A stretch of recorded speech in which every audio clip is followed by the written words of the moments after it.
Dating app के जरिए युवकों को अपने जाल में फंसाकर उन पर झूठे बलात्कार के मुकदमों की धमकी देकर लाखों रुपए ऐंठने वाली एक शातिर हसीना को गुरुग्राम पुलिस ने गिरफ्तार किया है।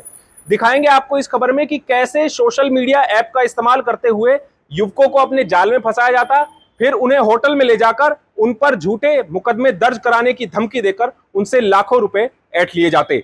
नमस्कार, मैं हूं सुनील यादव और आप देख रहे हैं गुरुग्राम न्यूज। अगर आप भी डेटिंग ऐप इस्तेमाल करते हैं, लड़कियों के से मिलने के लिए इस तरह की सोशल मीडिया एप्लीकेशन का इस्तेमाल करते हैं, तो ये खबर आपके लिए बेहद ही महत्वपूर्ण है, क्योंकि गुरुग्राम में ऐसे गैंग सक्रिय हैं जो कि डेटिंग ऐप के जरिए लड़कों से मिलते हैं और फिर पुलिस की मिलीभगत से वो ऐसे लड़कों को झूठे रेप की केस में फंसाने की एवज में उनसे लाखों रुपए ऐंठ लेते हैं।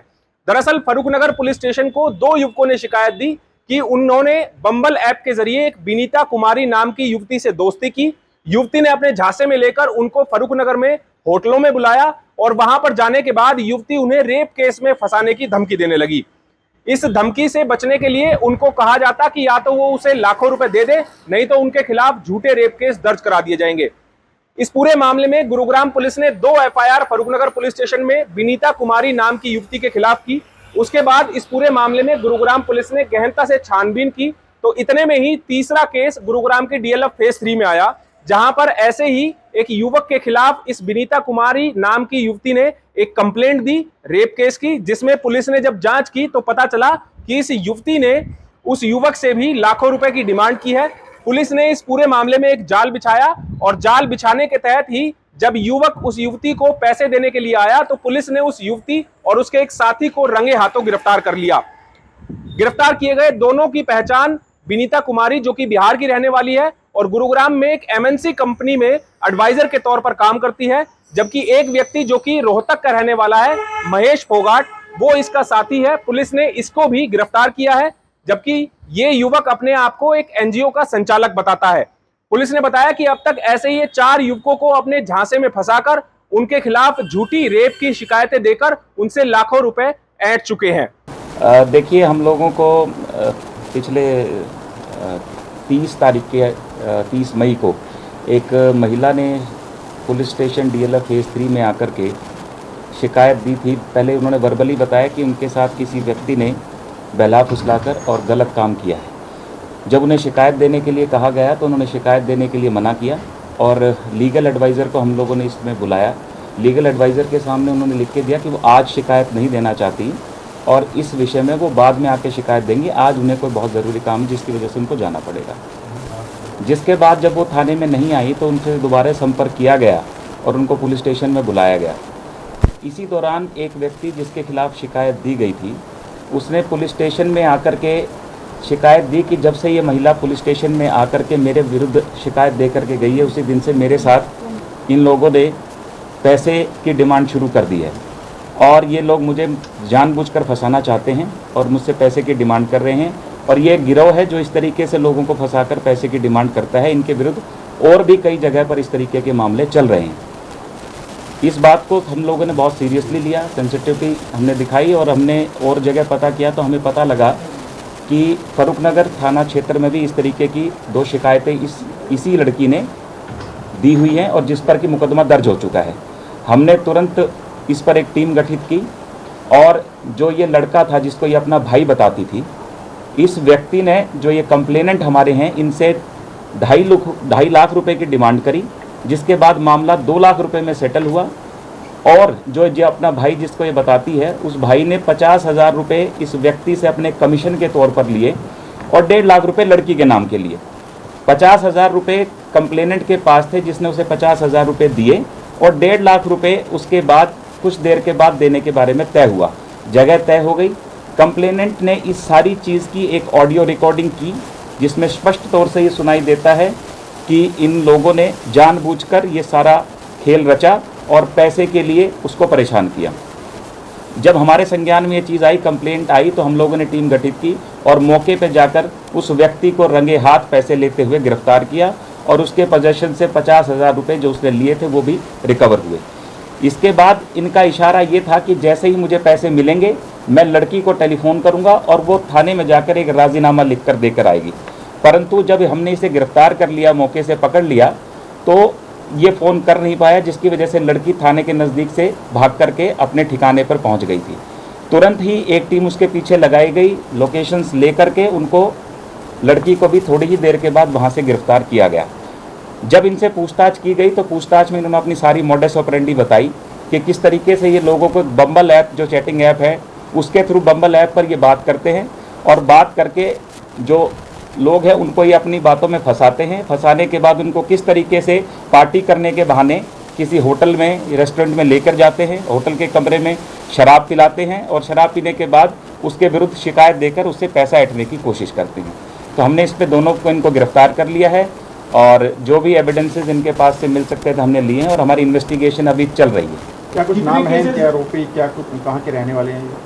देखिए, जो महिला है जिसके विरुद्ध ये मुकदमा दर्ज किया गया है, ये महिला मूलतः बिहार की रहने वाली है और यहाँ पर एक एमएनसी में एडवाइज़र के पद पर काम करती है और पिछले लगभग अभी तक की जो पूछताछ पर आया है कि पिछले लगभग 1 साल से ये गुरुग्राम में है और हमें इसके विरुद्ध इसके अलावा भी कुछ मुकदमों के बारे में पता लगा है।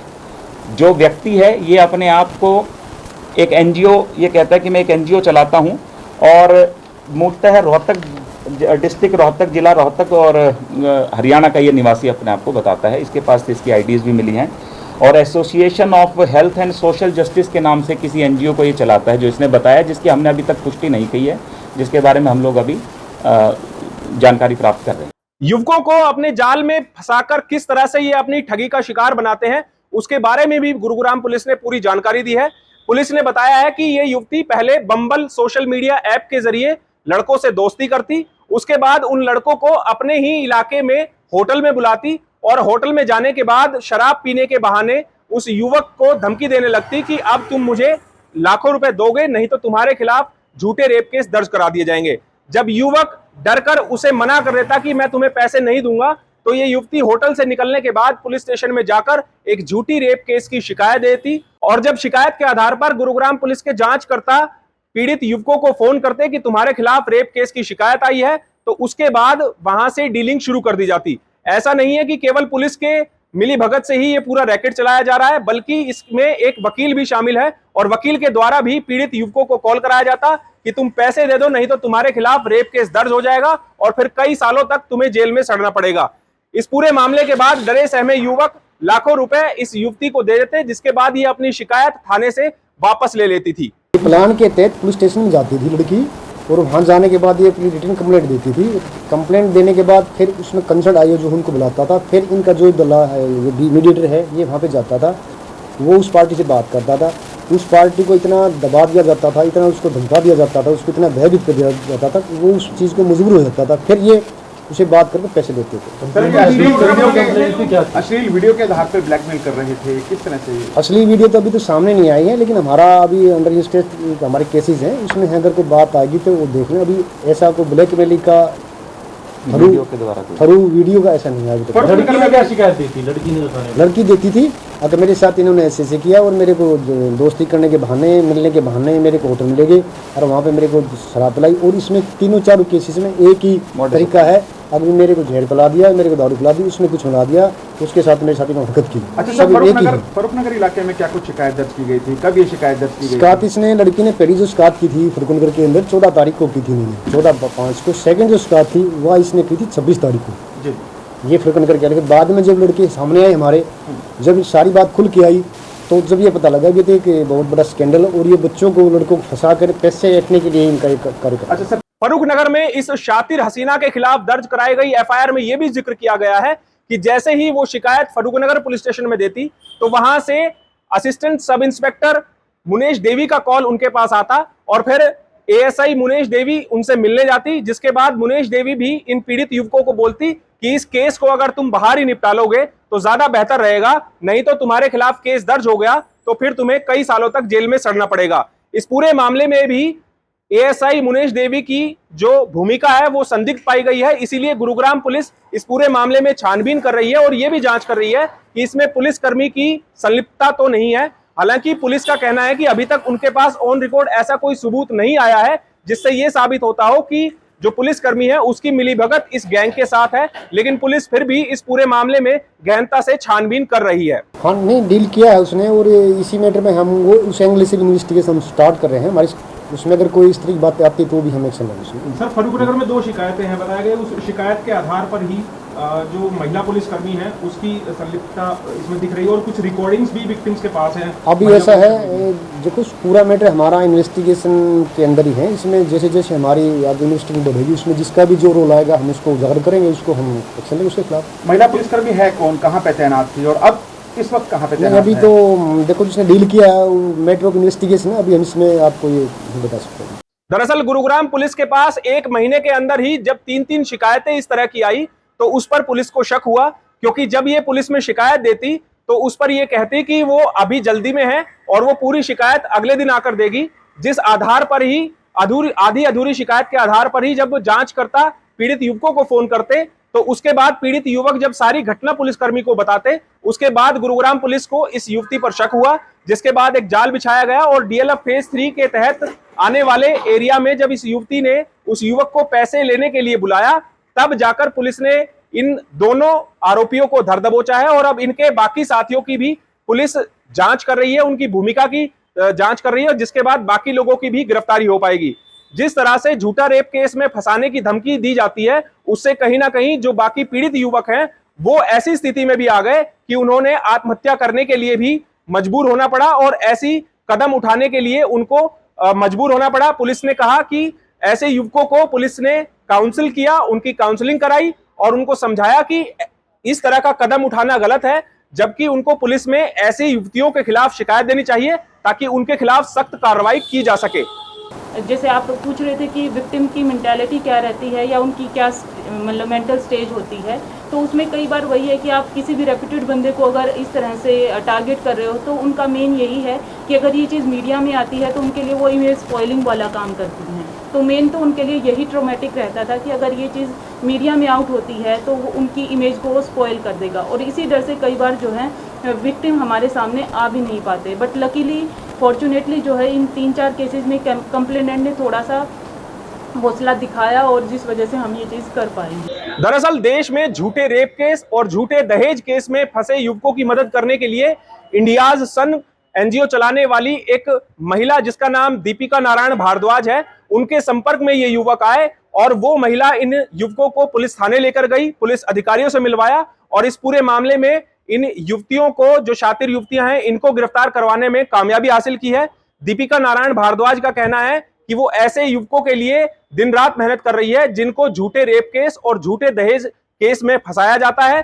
ऐसे लोगों को खासकर पुलिस के सामने आना चाहिए और अगर उनको कोई इस तरह झूठे रेप केस में फंसाने की कोशिश करता है तो उनको पुलिस में इसकी शिकायत करनी चाहिए।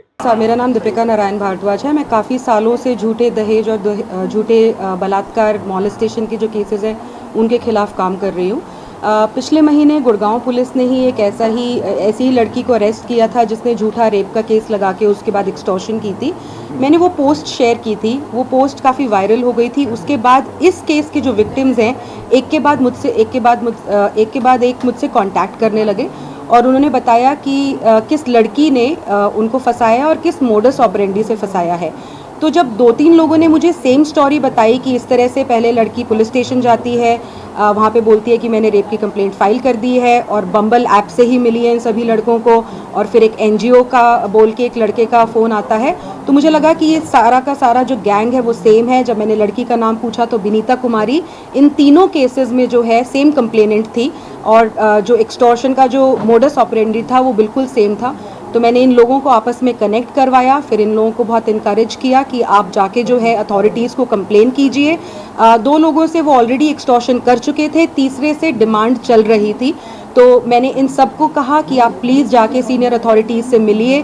मैंने खुद भी सीनियर अथॉरिटीज़ को अप्रोच किया और मैंने कहा कि इस तरह का एक गैंग जो है गुड़गांव में चल रहा है, आप प्लीज़ हमारी मदद कीजिए, आप प्लीज़ इन विक्टिम्स की मदद कीजिए।